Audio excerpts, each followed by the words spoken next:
I have to admit, I spent probably way too much time yesterday just watching my new robot vacuum. Oh, they're mesmerizing, aren't they? Totally. It vamps the room, it avoids the cat, it docks itself. Yeah. And I'm sitting there thinking, okay, this is it. This is the future. Right.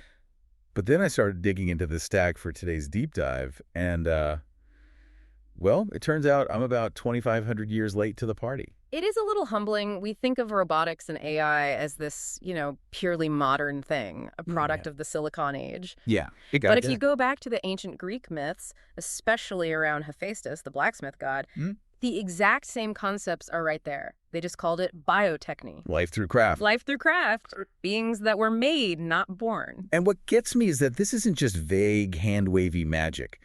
The descriptions have this weirdly specific mechanical logic to them. Yeah. Like the golden tripods in the Iliad. Book 18, yeah. Homer describes 20 of them, and they aren't just tables, they have golden wheels. And they could enter the gathering of the gods and then go back to the wall of their own motion. Yeah, which is, it's basically an ancient description of an autonomous mobile platform, programmed furniture. So we're talking about what engineers would call, an open-loop control system. That's the key distinction, yeah.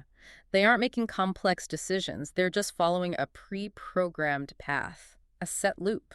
Serve the guests, return to the wall.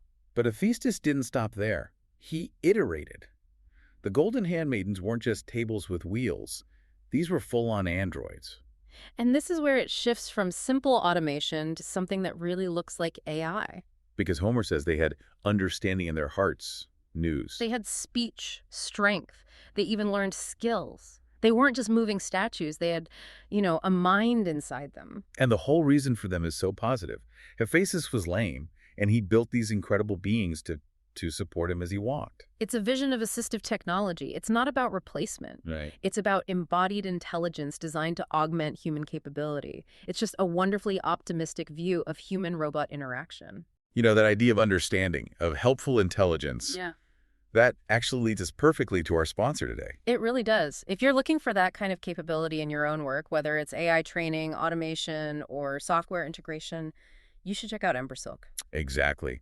They help you figure out where agents can make the most impact for your business or just for your personal life. It's about making tech work for you, just like those handmaidens. So check out embersilk.com for your AI needs. Okay, so if the handmaidens were the helpful assistants, we have to talk about the other side of that coin, the security system. Talos, The giant bronze man of Crete. the first programmable sentinel. The myth says he patrolled the entire coast of Crete 3 times a day. And he'd throw massive stones at any invader ships he saw. And again, look at the detail. He wasn't just a magic giant. He was a machine. He had a single vein from his neck to his ankle filled with ichor, The divine life fluid. And it was all sealed by a single bronze nail. the famous ankle vulnerability. But if you look at that mechanically, it just reads like a hydraulic system, right? The nail isn't just a weak spot. It's a service port. Or a kill switch. That's exactly how an engineer would see it. You pull that plug. The fluid drains, pressure drops, and the whole system just shuts down. And the Greeks didn't have hydraulics yet, but they understood the concept. They understood a single point of failure in a closed-loop system. It's incredible. So did they? Did they actually build any of these things? You're not a giant bronze man, no. But later in the Hellenistic period, you had engineers like Hero of Alexandria who actually built real automata. Oh, right, the automatic temple door. Automatic temple doors, little self-moving theaters, all done with pneumatics, with water pressure, with weights. So the myths were almost like conceptual prototypes, blueprints for the imagination. In a way, yes. They were dreaming in code before code existed. They understood the logic of automation cams, pulleys, programmed movement, long before they had the electronics to perfect it. Wow.